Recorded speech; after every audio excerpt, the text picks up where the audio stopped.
Oh. Pittsburgh Steelers fans, welcome to this week's episode of Steelers Touchdown Under. I'm Matt Peverell, joined by my co-host Marky D. We've been having a good laugh, which is why we're a couple minutes late. Sorry to everyone that's already in the live chat, such as Steeler Chick, Steeler Nation 412, Michael O'Malley, George Teston. No, there's no special guest. I'm back, though, after having two massive wisdom teeth out and being in a fair amount of pain last week. So I appreciate Marky D and Jeffrey Benedict holding the fort down for me. We've got everyone else jumping in, Ryan O'Toole, but Brad Jewett as well. But Mark, how you doing? Oh, are we live? Yeah, with you like pulling the thing out of your teeth. I was a bit thirsty. I'm getting ready for game day action, you know. Hey, I'm really good. I'm feeling pretty good. I realized yesterday, Matty, it's 1 month away today to the Hall of Fame game. Can you believe it? One game, one month. Yeah, August 5th is the Hall of Fame game versus the Cowboys, and we're gonna see a lot of pieces come into action with Steeler players rocking up and having a go. I'm pretty excited. I really want to see football again. Last year we didn't see any preseason, and it's just exciting to see 90 players go out there and they're all fighting for a job. So I'm keen. It's only 1 month away. I don't want to spend too long on it, but we didn't get to talk about it last week. I think you and Jeffrey Benedict quickly mentioned it together, and it's been covered across heaps of BTSC shows. But just in quickly, 20 seconds sort of thing, what are your feelings about the whole Trey Turner, David DeCastro thing? Because we didn't get to talk about it, and I miss when we don't get to talk Steelers. Basically, Matty, in a nutshell, for David, I was telling Jeff that, he was there 9 years and then next minute he's gone. So it makes you realize you got to appreciate these players when they're in the team. Same with Pouncey as well. He did a great job. He was 2 times Pro Bowl or maybe even more. I can't really remember, but he's had a great Steeler career. And now we have a complete new O-line. And I didn't know who Trey Turner was, but he was a guy from Carolina. Then he went into the Chargers. So the only really thing I do know about Trey Turner is that he's a massive unit and he can be very punishable. So maybe the use for him there is just for run blocking. But yeah, what are your thoughts? Because he's gone. There's no more. Those blokes are gone. I hope he retires. I'd hate to see him in another jersey, and I think that's where we'll get to. But I think with Trey Turner, I've known about him for a while. And I actually, funnily enough, I had a friend that was a Panthers fan at the time they made the Super Bowl run, and I remember watching them quite closely. And I remember being really interested to see if Cam Newton could pull it off after their sort of first half of the season. And he did really make that difference on their O-line for them. So, we're getting someone that's I think it's a 4 or 5 time Pro Bowler. He's a bit younger. He's coming off, an injury and a trade on the other side of the country in the US. So, I'm interested in what Trey Turner can do. At the end of the day, it can't be worse than a player that's going to be injured and play worse than what they did last year. And it's really sad that David DeCastro goes out that way. It's sad he doesn't go out with the Super Bowl. But this is a good thing for the Steelers, And if Trey Turner wasn't injured, the Chargers wouldn't have, he wouldn't have gone. They would have found a way to keep him there. So this is the difference. And when he's opening up some holes for the Pittsburgh Steelers, I'm going to be pretty excited about it. The thing for me though is it pushes. Assuming although this says it's just rumor and speculation about Kevin Dotson, it puts Kevin Dotson still at the left guard position. I'm really interested in seeing Kevin Dotson go to the right guard position where he played a bit more in college over time. But look, if this is a 1-year proposition or a 2-year proposition, I don't think that's going to be the be-all and end-all. But I do think there's a lot of guards that come out of college that are better on the left guard side, and there are guys that play tackle in college on the left side that are often switched to the guard position as well. I mean, it happens vice versa depending on the structure of the offense. But you can find a better left guard coming out of the draft than you're generally going to be able to do a right guard. So that's my only thing over time is what's the long-term implication for the Steelers O-line out of it. Do you believe those rumors for Kevin Dotson? I actually don't.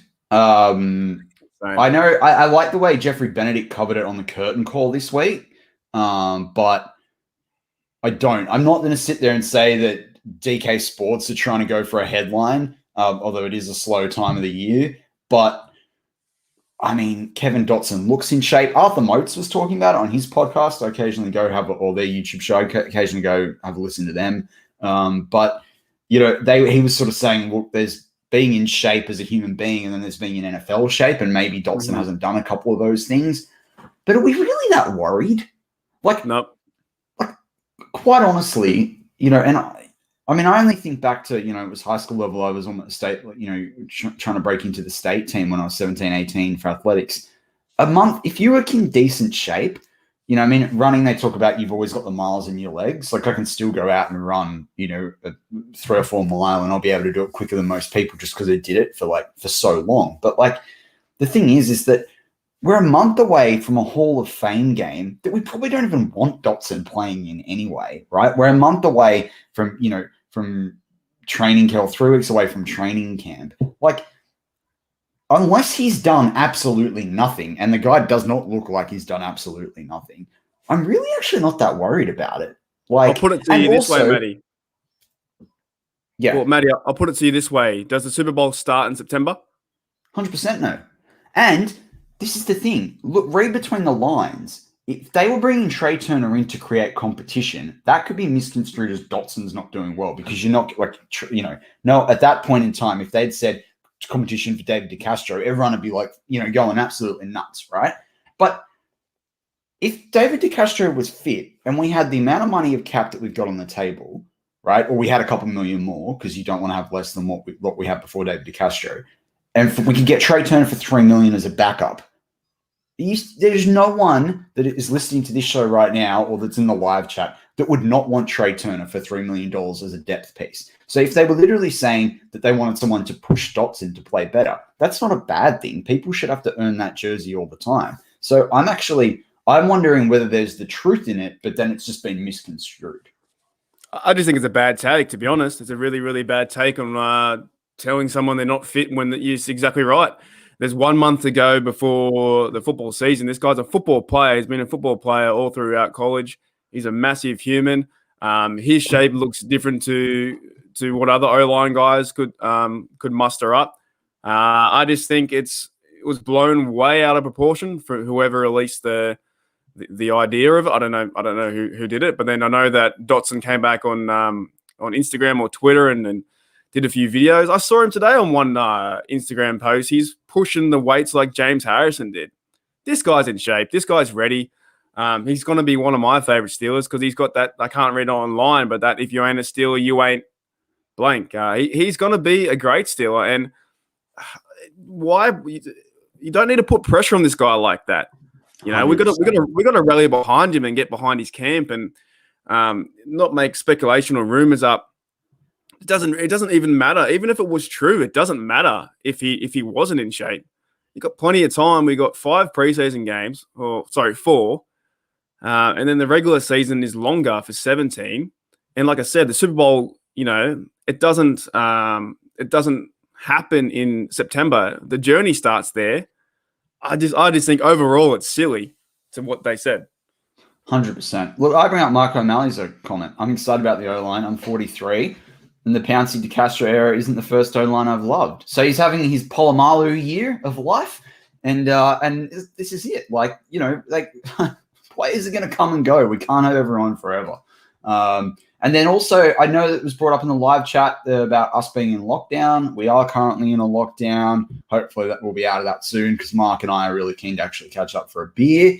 But yeah, that sort of situation is what it is. But that's a good segue as well. We want to wish everyone in the live chat or on the audio side, if you're listening to this back on the podcast side of things, a happy July 4th.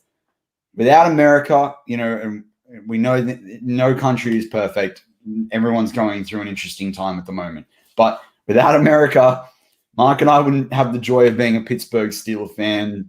We wouldn't have had all the awesome experiences that we've both had when we've traveled there.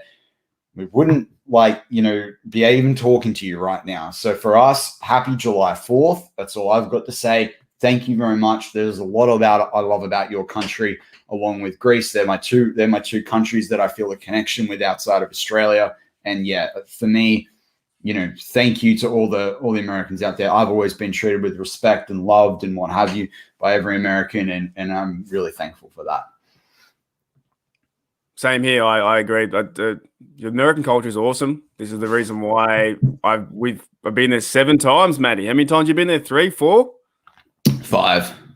5. So that's 12 times that we've flown 14 hours. That's like a week in outland flights. It's in a year, like the calculator.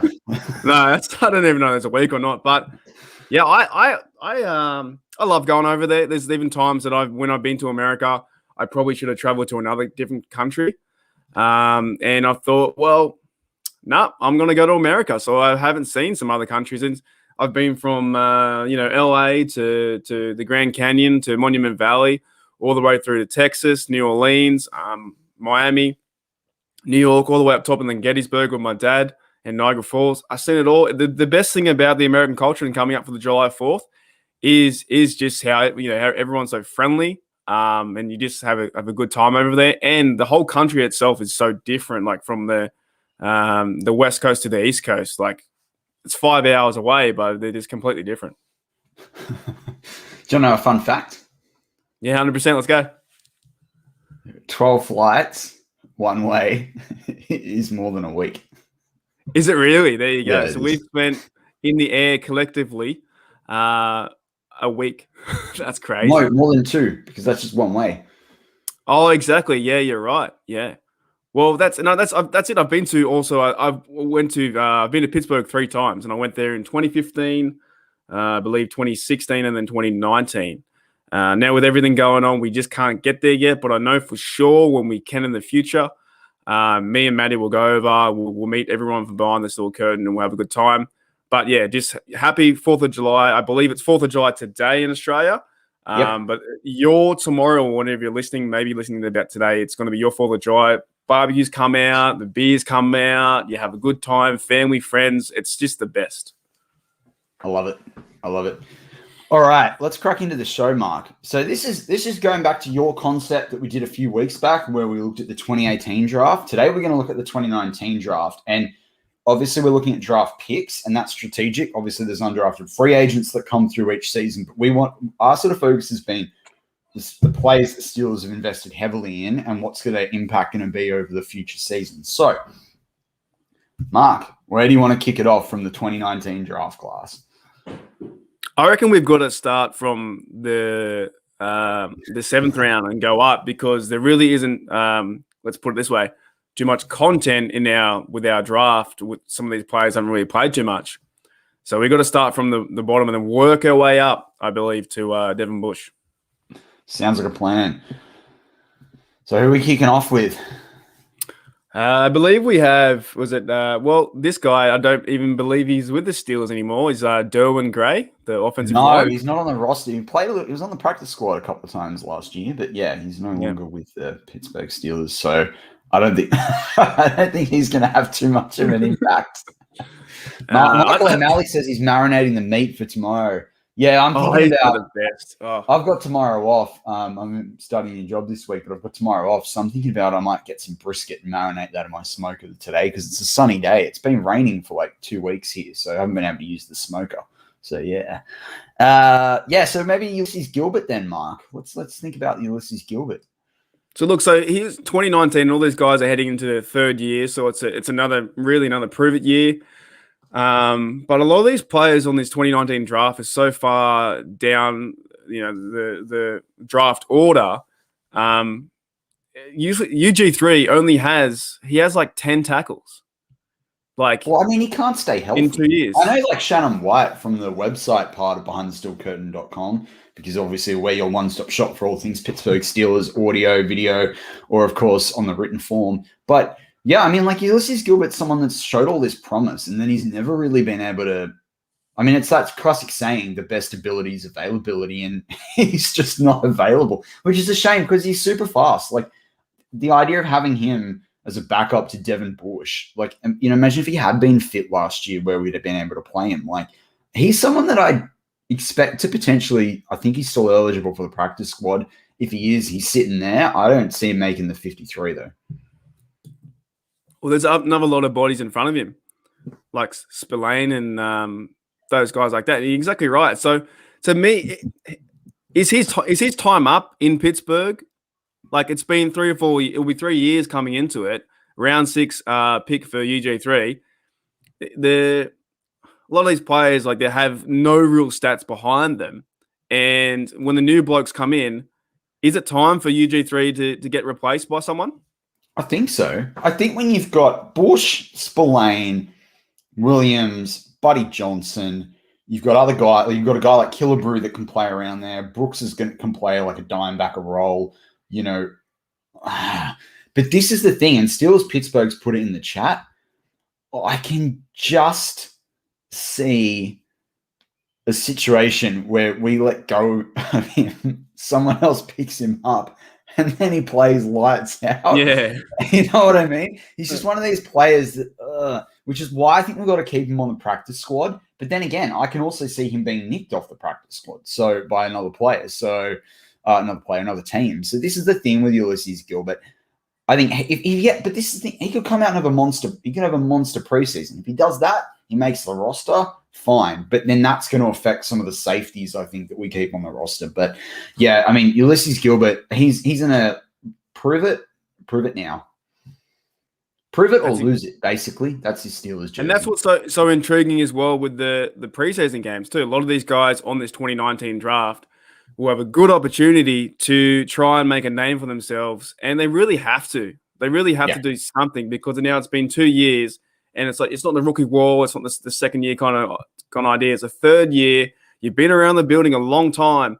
This is the time that you need to make a name for yourself. And if that's special teams, that's all you do. Great. You know, we know that Jordan Dangerfield did that for a few years, and he might not be brought back. I'm not even sure if he's on the roster at the moment, but he was there for 3 or 4 years, and that was his role. So if UG3 is like that and plays special teams, then this is the year that you've got to really show up, and we do have a better off season with the preseason and the Hall of Fame game to accomplish that too. 100%, 100%. And the preseason is going to be so important for anyone drafted in the last 3 years, pretty much, because it's just like we didn't get that last year, you know. All right, well, Sutton Smith, he's not on the roster, so we can skip over him. He's no longer there, but I think he's still floating around the NFL. I think he's sat in a few different people's practice squads the last few years. But Isaiah Buggs, he's an interesting one, Mark, because he came along a little bit last year. He played, obviously, with Alualu out. Last year he came in that Ravens game and, he played a terrible first half, and then they sort of revved him up at halftime and he came out and he played well. And then you saw him week 17 fighting on the sideline against Carlos Davis Jr. What do you expect from Buggs this season? Because for me, like, he's in his third year. Again, you've got Alualu back on a 1 year. Wormley, might not even make the roster, but if he does, he's probably looking at a 1 year, really on the roster. I think he actually might have a 2-year contract, but I can only see this working for 1 year. But Isaiah Buggs, do you think he can prove it this season? I think he can. I think even when he versus the Ravens, right? I think he was the bloke that there was a play versus the Lamar Jackson. I believe he got a sackle, or he got a run stop twice in a row. I think that was him. And that was pretty good to see. I think he has a better opportunity than UG3 does to make an impact on this team. He's behind Alualu, and I know that what I've been trying to say the last few weeks, and this season's going to be a grinding season, and you can't have Alualu out there for 100% of the time. You need that second depth guy. So Buggs, he might have to be it, because I know we just got rid of DeMarcus Christmas. No longer Christmas in July. He's gone. I didn't even know who that guy was too. But even looking over all these players, and as a fan, it's so interesting because there's 90 odd people, and you really got to try and play chess with it all and think where they're gonna fit and what they're gonna do. But imagine being the mind of that player, because Buggs would be the same. He might think, oh, I'm second in depth, but then some other rookie might come right behind him and steal his job and take the snaps. And a lot of these guys we're talking about, same as Buggs here, they don't have too much to show on the field. Like Buggs right now has 14 tackles, similar to what in his career, right? Now, you've been playing football for two or 3 years now. You've only got 14 tackles. When we get up to Devin Bush in part 2, Yeah. you'll see the big jump, right? So, and that's just all to do with the depth chart, and maybe he's not on special teams. And I think he's only played. he can do something. To be fair, he's played 7% of the snaps in 2019, and then he's played 13% of the snaps last year. So, and he's at the defensive tackle. But okay, I get that. I understand that. But why? Maybe it's to do with coaching as well. The coaches don't seem to integrate these plays so much, do they? They okay. For instance, let's say if you put in Minka 100% of the time, and Minka starts to get tired, and then he's near 80%, 70%. Would you rather a Trey Wood there, or say, just for an example, Trey Wood to be 100% or a 70% Minka? Won't these snap counts add up over the game, or is that just part of the game? Yeah, that's a good point. Same with Bugs. Shouldn't Bugs be in there? Maybe 20% of the game? This is the point that we've been talking about for a few weeks now, is that, and you're putting it there exactly. We got an extra game. The Steelers, come December postseason, have not done well the last few years. And I know, and you look at Dave did a really great stat keep this week around, results in December. But the point is that even the play in a win has not always been filled everyone with confidence. So I agree with you. It's more that we need Bugs to show up. But as you said, he needs the opportunity. But it's interesting because Brad Jewett brings it up and says, I expect more out of Loudermilk than I do Isaiah Bugs. And that's going to be I agree. It will be unfortunate because we want Loudermilk to do as the least as possible this season and just learn and develop. And he's got to get bigger too, because he actually lost weight for his pro day. And so I think he did his pro day at 250, even though he played at more like 270 pounds last year. We need him at 290. So we need Isaiah not playing and trying to put on that weight and then getting an injury, like a soft tissue injury. We need Loudermilk just developing. Fine if he can play some sort of role in the last 4 or 5 games of the season, but we need him for the next pretty much almost 6 months now to focus purely on getting NFL ready from a body perspective, from a play perspective, understanding the playbook. Yeah, well, I agree. You know more about Loudermilk than I do. Just a really funny T-shirt. And, I'm going to hold my opinion. I'm not even going to look into Loudermilk just yet because I know that there are so many opinions around Loudermilk. I'm just going to be the guy that jumps on the bandwagon at the last second, the very last second. Like a lot of Australian fans down here in Australia, they always jump on the Seahawks. They jump on them. Now it's Mahomes because Mahomes is the best quarterbacks. They're all wearing Chief Kingdom. And, but before that, the bandwagon was Tom Brady. They're all wearing number 12 and then they didn't even know his first name. But, yeah, it's going to be – look, I think it's very interesting. Throughout a lot of these players, it's just time on the field. And then they haven't got the time on the field. And a lot of these stats I go through, it's 14 tackles and 10 tackles for the other bloke, UG3. We get into some of the other guys too. They just haven't had time to show what they can do. Now, maybe if they were stuffing up a few times, that's a reason why they get out of there. See you later, mate. But I'd like to see. I want to see Bugs do something. I want to see him come in and hassle the quarterback. Yeah. Well, look, the next player on the list is Zach Gentry, who a couple of weeks ago I had my What the Hell 5. Zach Gentry is a perfect player to be on the What the Hell 5, except for the fact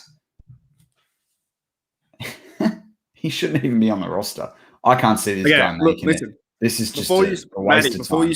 Before you start, I was looking up with my research about 10 minutes before the show.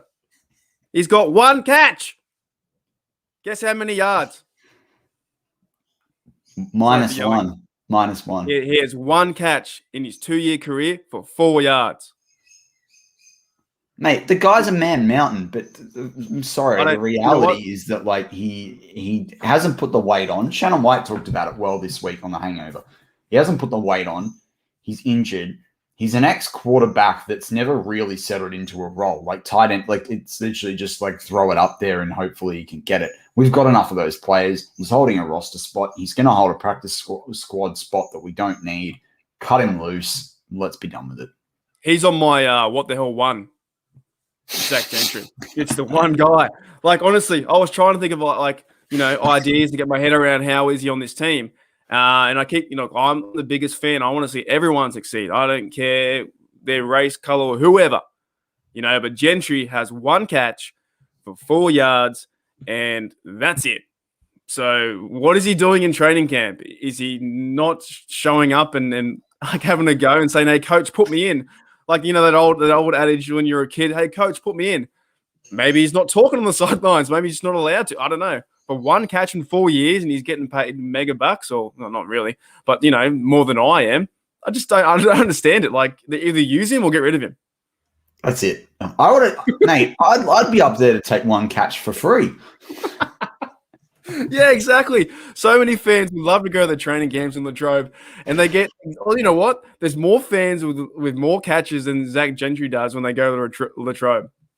I bet you, if they put out a poll on Steelers, on the Steelers put out a Twitter poll, right, or someone to respond, I reckon that there'd be someone in the stand that has caught more NFL balls that have gone rogue from like a Jordan Berry shank punt than Zach Gentry's caught in his career. The line judges, the guys that hold the sticks, they've got more catches than Gentry. Think about that. The guy holding the 10-yard line when they flick him the ball. He has more receptions than Zach Gentry.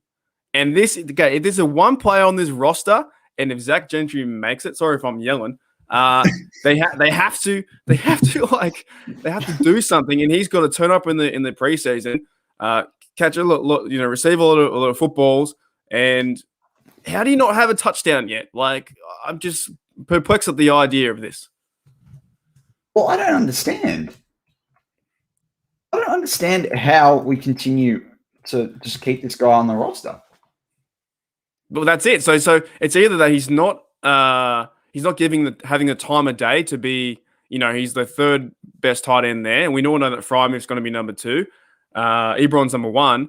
Do we even run a lot of 3 tight end sets? But look, maybe he can fill in for certain positions and certain key plays. But as we all know from the stats that he has, he doesn't have that. And the thing is, though, like a lot of these players that we're talking about, he's a 5th rounder, so it doesn't overly matter. But you still want to get some value out of your picks, and this at the moment is zero value to this team. And probably another guy we can't add to the touchdown on the podcast now. True or false? Cameron Hayward has more yards off a go forward of a non-defensive play than Zach Gentry. I'm going to say true. True. What does he have? Cameron Hayward had a kick return for once for 11 yards. There you go. He's got 7 yards in front of Gentry. Look, that's right. Something is going on. Either the coaches need to put these players in and have a bit more, flexibility with the roster and in certain situations, or Gentry just isn't that good, and they're playing him for that reason.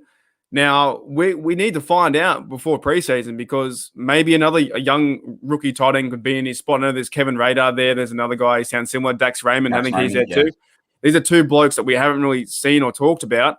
The only thing I know about Radar was a few years ago in the preseason, I believe he was a good blocker. So I saw some good blocks. Will the ball go that way? It might not, because now you have 4 or 5 receivers who can catch the ball and really do some nasty work with it. And then Gentry, like we said about Samuels the other week, right? There just isn't enough football to go around. But you've got to make you just have to do something with this team. Like, it'd be so hard. If you're a Pittsburgh Steeler and you're like telling your mates, how'd you play on the weekend? Duck eggs. Got nothing. Well, he's been injured the whole time.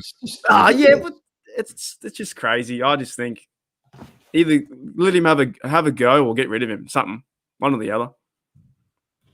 All right. Who's next on our list? I believe we have. So we've done round 5. We're going to round 3. So we'll start with Justin Lane. What are your thoughts on him? Probably skip Benny Snell. We can go with Benny Snell first. It's up to you. Well, yeah, round 4. We'll stay in order. Oh, was he round 4? Yeah, he was round 4. Justin Lane was round 3. See, that's how much he's forgotten about as well. I Don't skipped you have a right fun? over. You told me you were teasing that you had this awesome stat on Benny Snell. Look, So I want to hear okay, it. Let's kick it off with the look. stat. It's exactly the same as Gentry. He has what is he giving to this team? So right now at this moment, Benny Snell football. Look, I love them all. I really do. But he has his top rushing career longest yard or game is 30 yards. You can't score touchdowns like that. I want to see him do bigger things than that. You know, But he's got no Jets. Look, how do you be in the same to Gentry? How do you be in this league for 2 years now, heading to your third season, and your highest or your biggest run is 30 yards? You and I could do that. I know the offense is bad, or the O-line was bad, and the running game will seem to be bad. But there are runners on other teams, and all 31 teams that have these players who are explosive and run out of the gates, and they're getting 40 yards, 50. They can seem to pull this off. I just don't like, he's meant to be that goal line guy, but he can't move the ball forward. It won't push that pile. So I just think he's in a very similar situation to Gentry, and he's going to be number 2 behind Najee, right? Look, we need a change of pace. You've just got to start to do something. All right. So I had an interesting point about Benny Snell. So for those people that didn't listen to War Room this week, which is all good, there's a lot of BTSC content to listen to, but that's the other show that I do. I focused in on, I found some stats that were basically done from, so some people might be familiar with the approximate valuation that Pro Football reference to, which is basically they assign a number in a given year to a player based on their performance. So like last year, Chase Claypool got a 7. If you're a quarterback on a Super Bowl team, you might get like a 17. Now, basically they went through, and for players, first round picks between 2012 and 2019, they calculated the average AV per year across their first 4 years, right? So to give you an indication. At the running back position, that average AV for a first round draft pick, running back was 5.922, right? So just call it 5.9. So across 2 years, that would be effectively 11.8, right? First round for 2 years of career for a first round running back. Benny Snell, who has not been our bell cow first round running back, who's played in 29 games, his career AV is 6. So he's produced half of what a first round running back would do, right? Obviously, he's played a lot less games and snaps. I agree that I would have expected a lot more out of Benny Snell. But then when I see something like that, I'm a little bit more, I find it a bit more acceptable. Or I sit there and I'm like, he kind of, and as Brad Jewett said, he's not that horrible. He's not really had the opportunity to fully prove it over a season. We've seen him in games where the more snaps he plays, the better he is. Like he needs time to work his rhythm into a game. Equally, last year, he did not have the holes being created for him to get anything, literally anything. So I don't know, and you watch that because in 2019, he averaged 3.9 yards per rush and he had more yards of 3 less attempts than in 2019, where he had the average yards per rush of 3.3. And he did have more touchdowns last year. So I don't know. I agree with you that we need someone that's going to run further. But if his role is not the starting running back, I find it a bit more acceptable. Yeah, no, I understand. I'm not saying he's horrible, and I get that his role is number 2, but it just comes down to it. These players, I think his role's number 3 this year. I would expect it very well could be, but these players aren't getting time in the backfield. Same as Gentry, same as all the players we discussed so far with Bugs and UG3. There's not enough time there. I just found it interesting that some people in the chat are saying that he isn't that long runner. He's more of a power back. I understand that. But on your career after 2 years, your biggest run is 30 yards. That's only 25 meters. There are backs who can do that in games. When 2-back sets, when the Panthers do that kind of stuff. I can't remember who the blokes were, but they've always had a 2-back set, and they were running really well. I just think there's some time you've got to crack one. You really do. You've got to crack one and go for 50 yards or 55 yards. Yeah, and that's it. And this is the thing: is in an offensive line that's been created to run the football. If he can't produce that in the preseason or in the first 3 to 4 weeks, I think you trade him. I just think you trade him before the trade deadline. The thing is, Matty. Before, if you want to go to break or whichever, he's never got past the safety, right? Now, in a lot of plays, when you see Parker and Connor and even Mendenhall, I was watching a few highlights of him. They're getting to that second level, and that's what they're always taught. And it just seems like, maybe Benny's not built that way, and because he's a fourth rounder as well. But I'd love to see him have a go and have a crack and really get past that second level, miss one guy, and try and head to the end zone. Yeah. I agree with you. I'd love to see it. I just, as I say, I'm someone that he's great to not have to rely on as our top guy.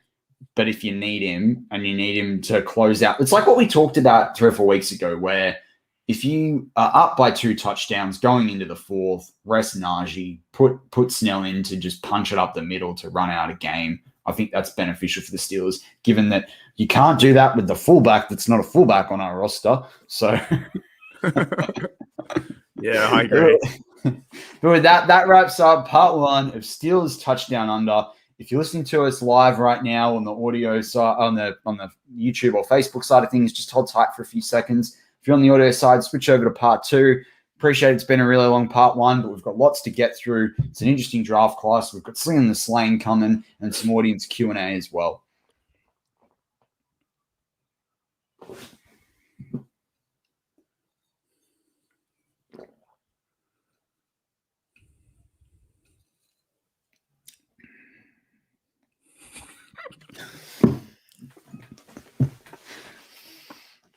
And we're back on Steelers Touchdown Under. I'm Matt Peverell, and I'm joined by my co-host, as always, Marky D, Mark Davison. That was a pretty long part 1, Mark, but there's a lot to get through. It was also a pretty long break.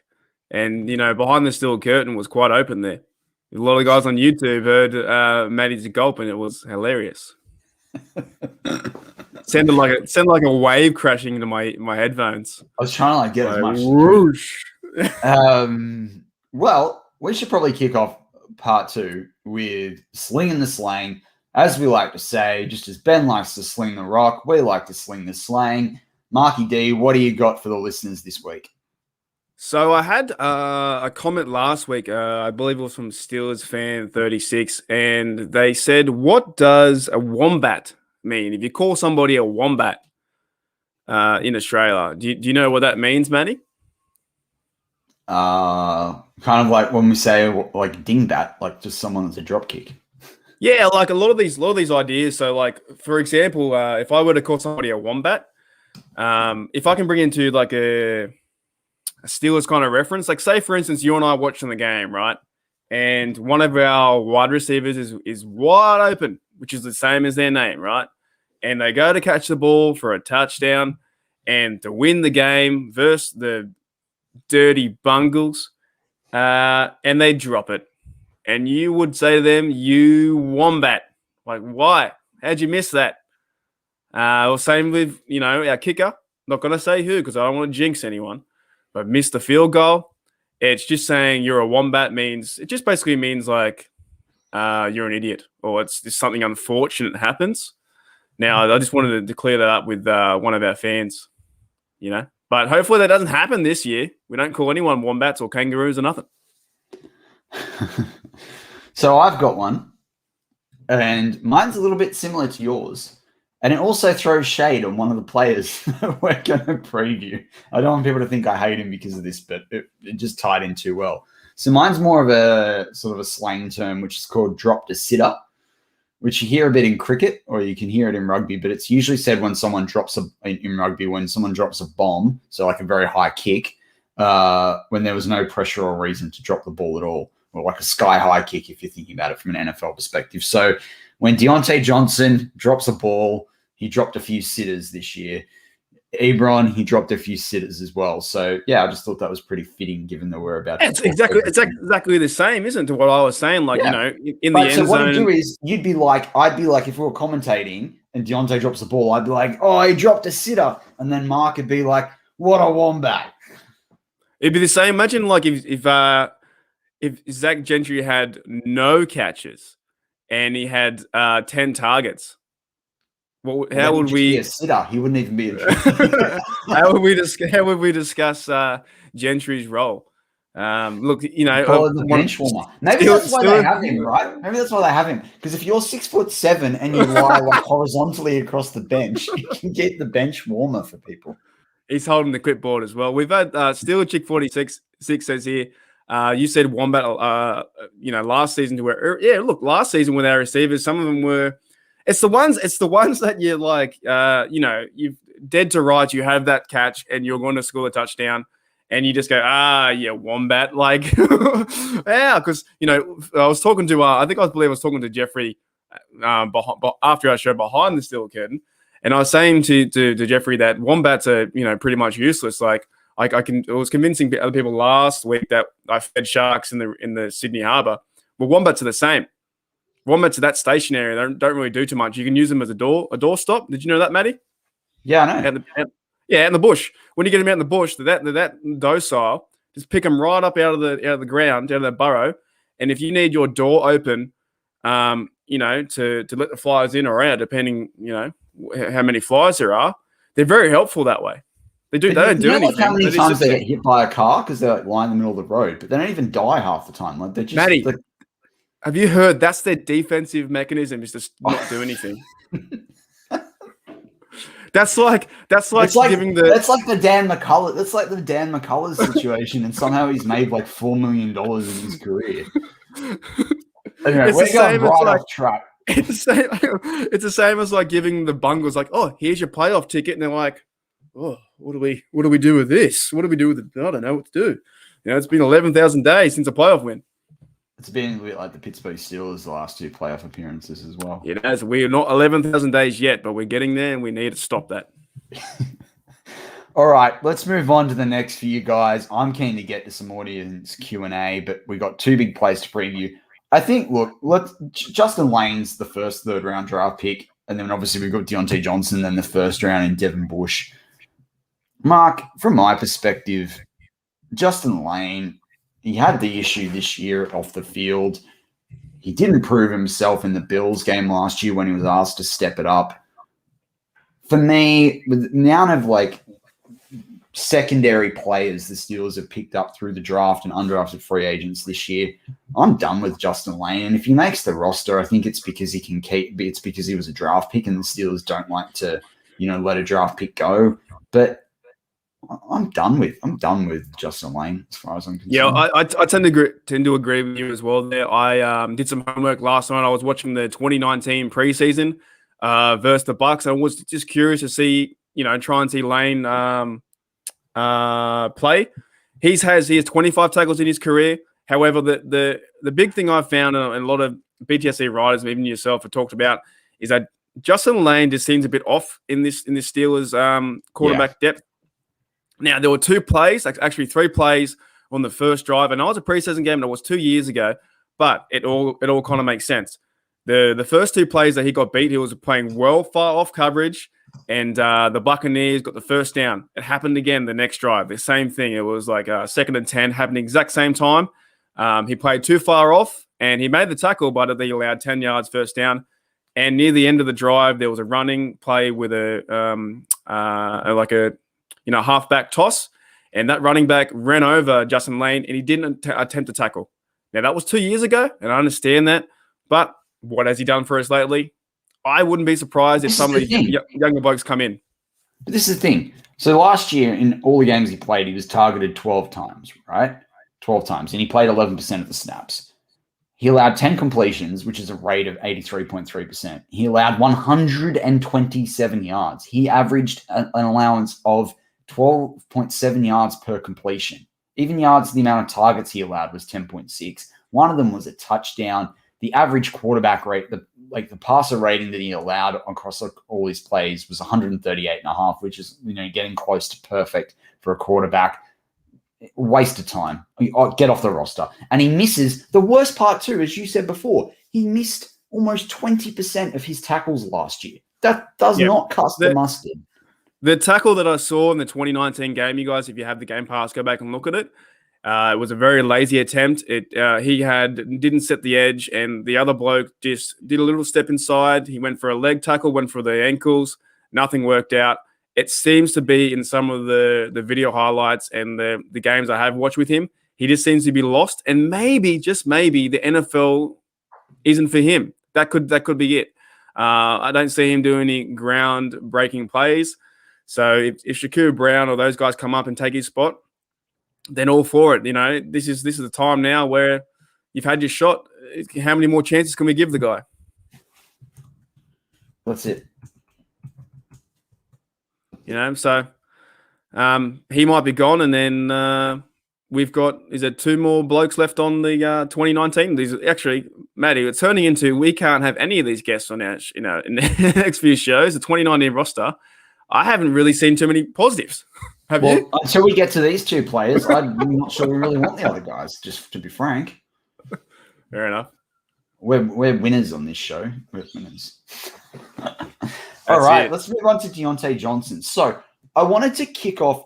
This is interesting because, and I talked about it this week across Steele's draft picks in War Room with the benchmark that I was sharing before about the AVs, right? So let's use that benchmark to a degree as well. The average AV for a wide receiver over the first 4 years, if they're a first-round draft pick, is 5.98, right? So again, let's call that 12.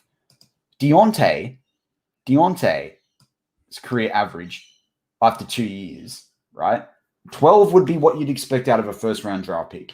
Diontae's is 13.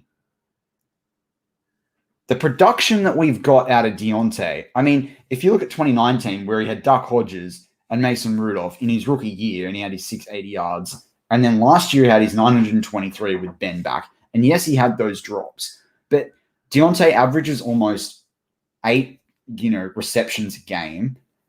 His average yards per game is about 50 yards. His catch rate is 62%, right? Which isn't what it should be. I would want him, and that's career. Sorry, is 62.3%. I'd love him to break 65%. But for me, Diontae, if you think about a 3rd-round draft pick who's only had 2 seasons in the league, that's tremendous output.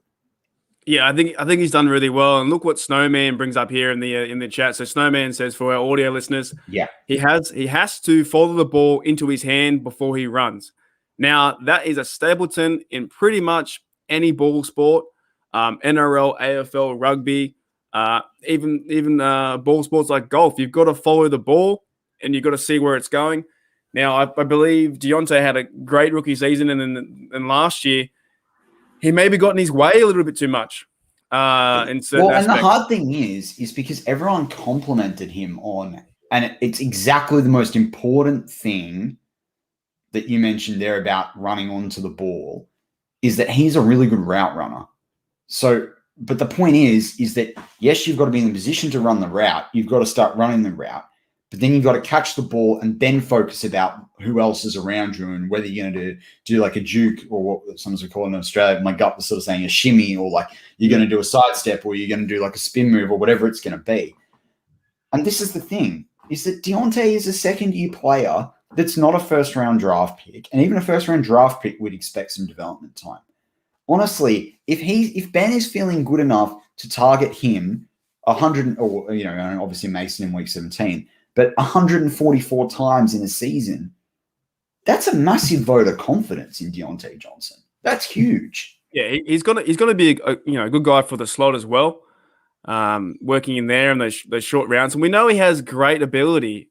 I just think with some of these players, when you do get that much feedback for positivity, it sometimes can be a deterrent as well.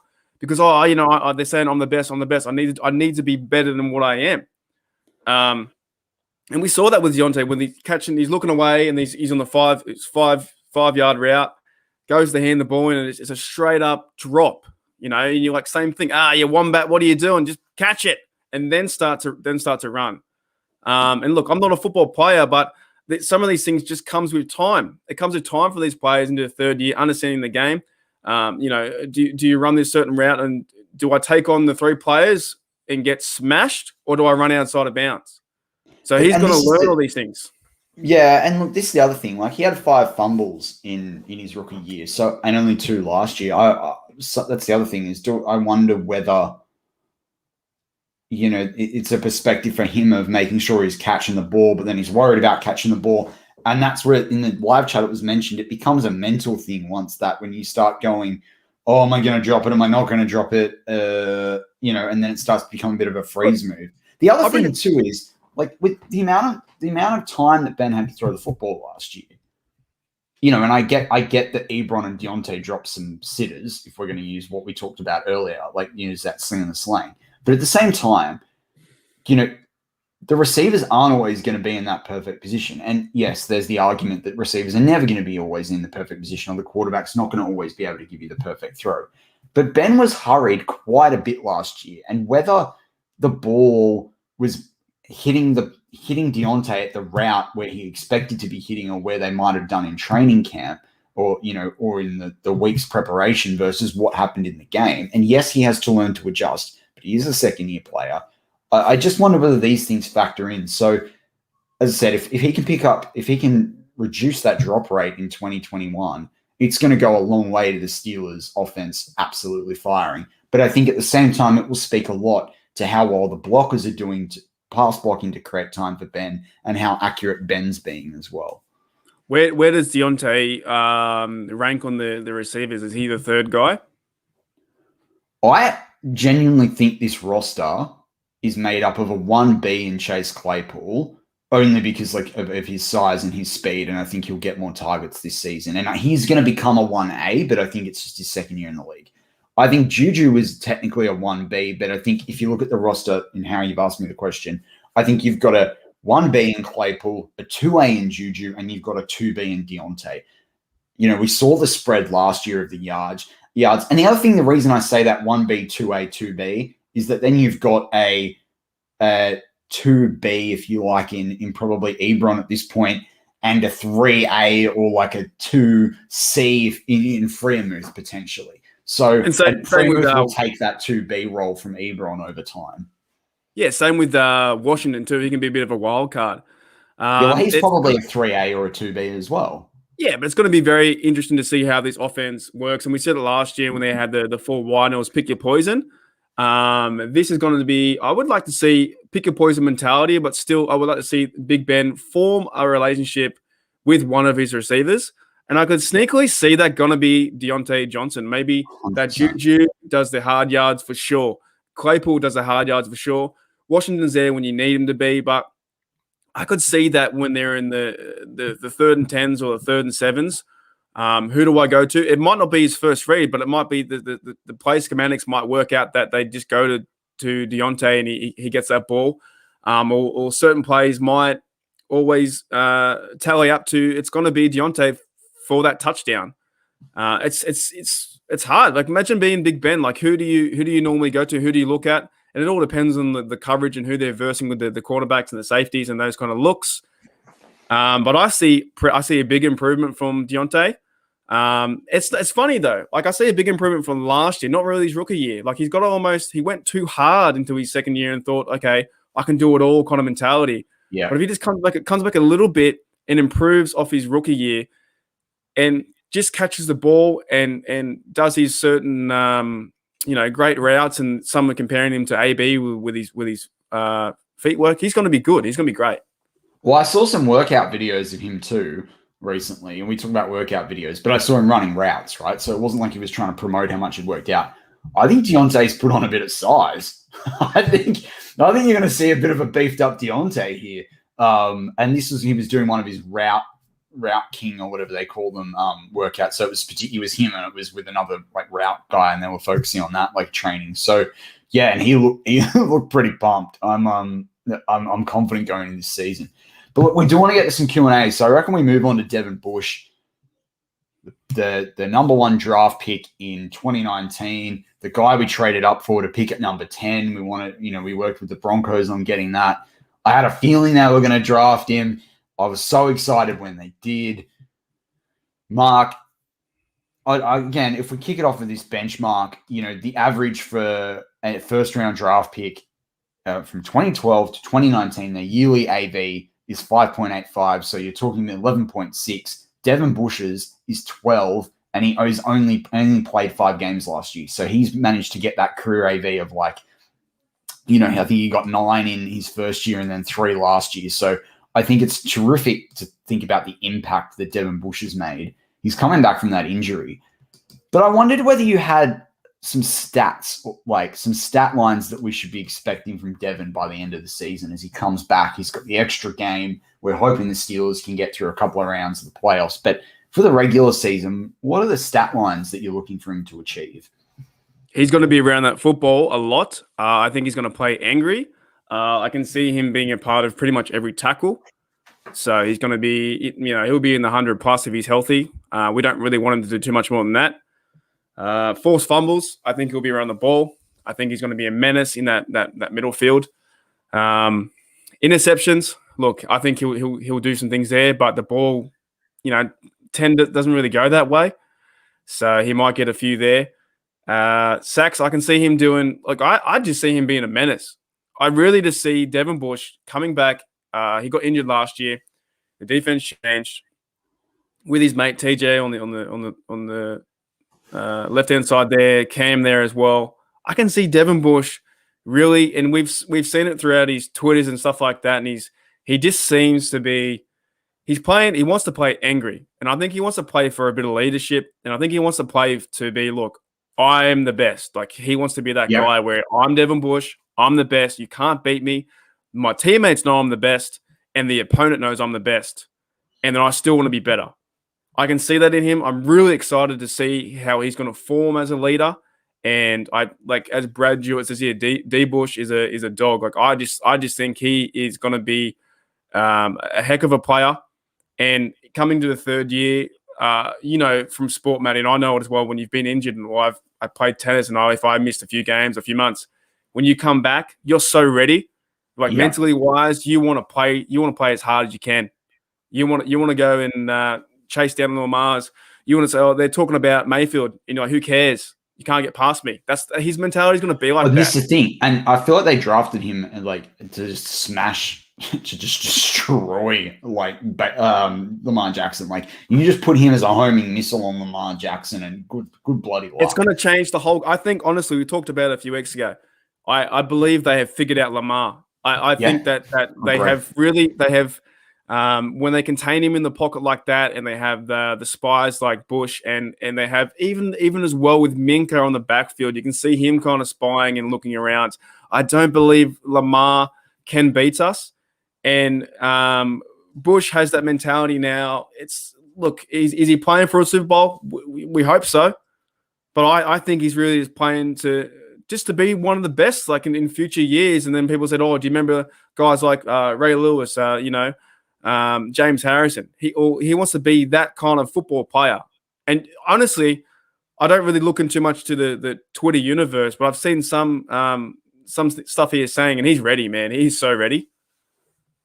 Yeah, I completely back as well what Clarence has brought up in the live chat. I've seen this before throughout. It doesn't matter what sport you're playing. The great players do go back and learn from the sidelines last year. I even think Ben learned a lot, because if you look at how small his interception rate was in the first 8 weeks of the season, I think it was 4 or 5.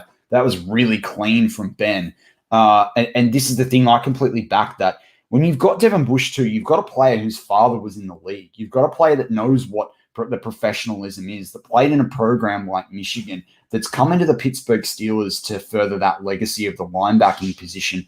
And, I agree with you, Mark. This is a guy that, if you continue on this rate, we're going to look back and be able to say he was one of the greats. And isn't that awesome that you can go have a Jack Ham, Jack Lambert, you can go through, and there are a few guys in between there, but you can go through even what a Ryan Shazier could have been. And then you have a Devin Bush. If you look at the last 40 years, and these sorts of players play 8 to 10 years, we've been really lucky in what we've had at the inside linebacking position and how crucial that is. He's a guy that can cover some of the fastest wide receivers. It's fantastic. I went through and had a look at the stat lines from some of the top inside linebackers in the league, guys like Roquan Smith from Chicago, guys like Levante David, competitor for him in the draft that was taken, I think number 4 or number 3, and Devin White. Maybe it was number 5. But Devin White over there at Tampa Bay Buccaneers, a few of the other top sort of guys around the league. If Devin Bush can get pretty close to this stat line of 4 sacks, 3 interceptions, 3 forced fumbles, 13 tackles for a loss, 10 quarterback hits, 95 or more tackles, and 8 pass defense, he will be a top 3 inside linebacker in this league. And really, the things you want is the INTs, the forced fumbles, the tackles for a loss, and a plus tackle ratio of 95. And even then, he's going to be a top 5 to top 10 inside linebacker. The stats don't always show the impact to a defense. And, I know Jeffrey Benedict's talked about this, that when Devin Bush was out last year, it ultimately affected the defense's sack rate because people had to do different things. And, even when we didn't have Devin Bush, when we played against the Ravens as well, you had the situation where we had Highsmith dropping back.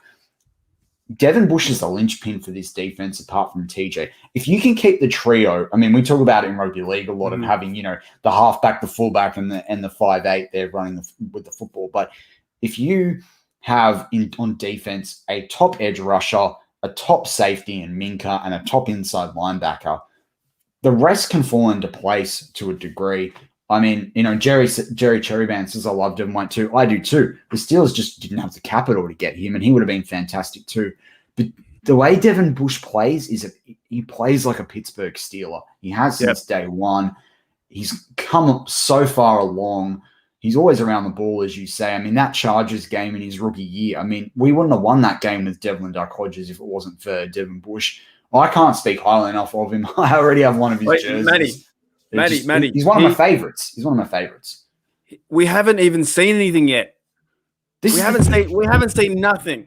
I hit the microphone. I was so excited. We have seen nothing. Steeler Nation, BTSC, Australia, America. Happy 4th of July. We've seen nothing of Devin Bush. He had a great rookie year, and that's a hard year to do. A very hard year to do. Second year was playing great guns, and then he got injured. We've seen nothing what he can do, and I know our fans out there, he is so excited to be a Steeler, and that is good to see. It is great to see that the passion that comes out of Devin Bush and the way he hits people and the way he's maneuvering around that field. I put it this way: I'm a defensive guy, and I know you are too. We grew up in the game. I grew up watching Farrier, Foot, those kind of guys. When I played, as well, when you play the Madden position, you pretty much be that middle linebacker. That's the guy So Devin Bush is that guy, and we have a good chance. I'm not going to say he's going to play every game. He's going to play lights out, but he's going to have an impact in this game, and I could see him doing extreme things with the Steelers and really getting behind people and getting people together. And this team has to come together around him. Like you said, he's the linchpin. He holds this defense together. Well, this is it. And I think he's going to be the sort of player that, Mark, you and I don't have kids yet, but he's going to be the player that when our kids are really being able to take on their Steeler fandom at 10 years old, 11 years old, what have you, when you start to really emerge as a fan, that's going to be the player that they're going to be like, he's one of the greats. They're going to watch his retirement and be like, they're going to be the first player. They're like, oh, it sucks that he's, leaving the team. So this is a massive season for Devin Bush. At the same time, though, I think we've got to, measure our expectations that it's going to take him a few weeks to get back into it with that knee injury. Like, I think he's going to come back full pelt. And I think that's the strategic part of it we're lucky for it that he did it in the start of the season in the first half because he's had like an extra period of time to do that rehab.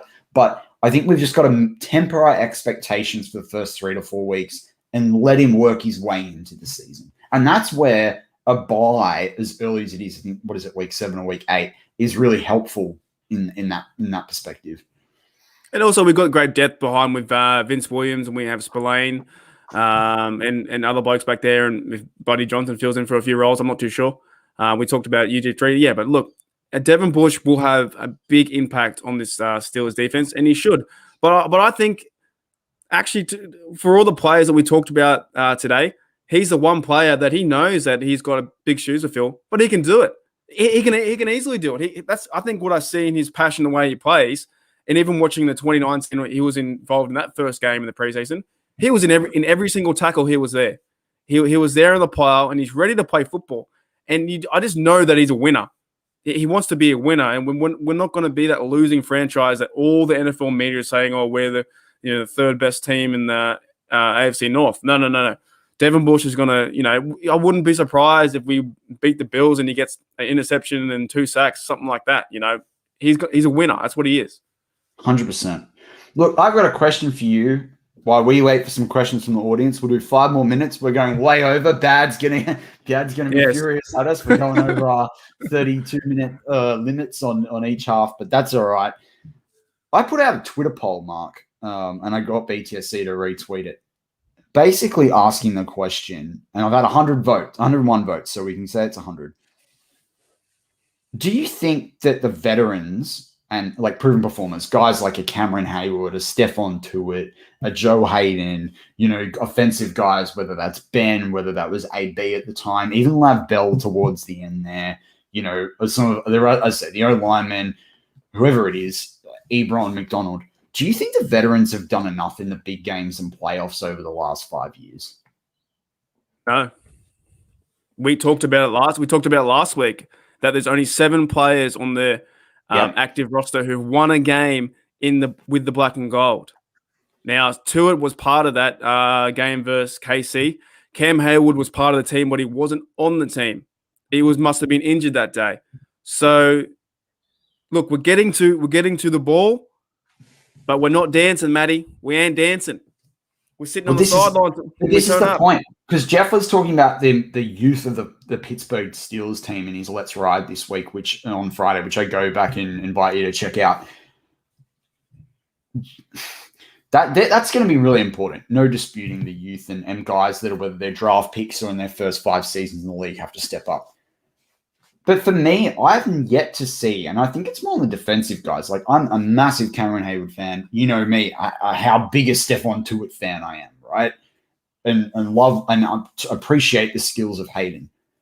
But quite frankly, those guys don't step. I'm yet to see them fully step up in a game. Like, when was the last? And we've only been in 2 of them in recent years. But when was the last time we had a playoff game where Cameron Hayward had like 3 tackles for a loss or 2 sacks, and Tuitt had 1.5 sacks, or Joe Hayden has like 3 or 4 pass breakups and a key interception, or a pick 6 or what have you.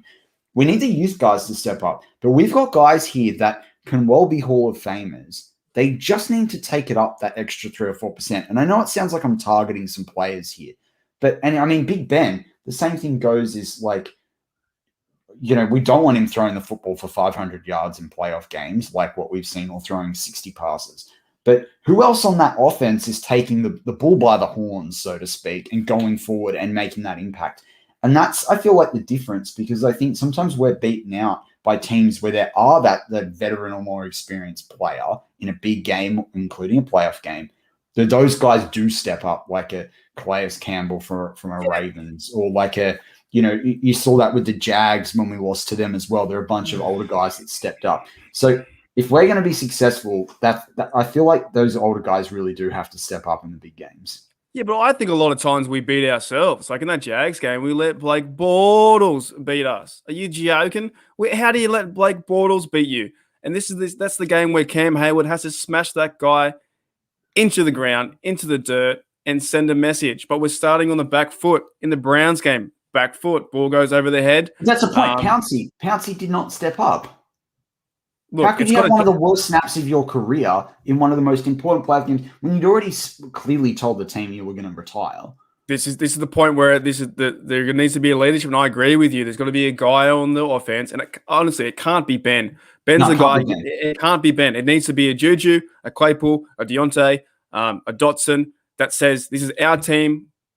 Let's roll. Let's just hammer these guys and play some playoff football." On the defense, it has to be a Bush, but it really should be a Cam Hayward or Stephon Tuitt and be the Basham brothers and really, go after it. We're missing that mentality that they haven't got this yet. And this is the two players I'm going to put the pressure on this season are not that they really care what Matt Peverell thinks down under, but the two players that I think that are Ebron, number one, because he did some stupid shit on the sideline. Pardon me. He did some silly things on the sideline last year with some off-season interview, like some after-game interviews and different people, and talked a lot of smack and whatever. He needs to take the ball by the horns, not drop catches, rev everyone up if he's not receiving the ball. It's about the team, not him. Or otherwise, after this season, why doesn't he need to be on the roster? Yeah. When you got a guy like Freemuth and other guys will be available and the money is getting paid.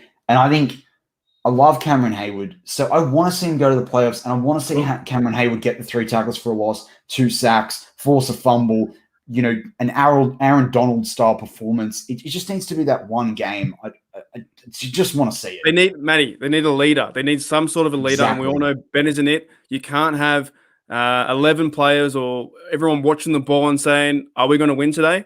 You got to have someone like Devin Bush to say, we're going to win. And this is why, because I'm the best and you're the best and we're the best. We're the best team on this field. And I don't care about Lamar. I don't care about Joey Bungle. I don't care about the other bloke from Browntown. I don't care. We're going to be the best team. And we haven't seen that in the playoffs. The Jacksonville loss was awful. The Browns loss was awful. So if we get there again, and I really hope we do with a lot of talent, and it's similar to hockey, you can win, 40, 50, 60 games. But then when you get to the first round of the playoffs, you're done, you're out, you see you later. It doesn't mean anything.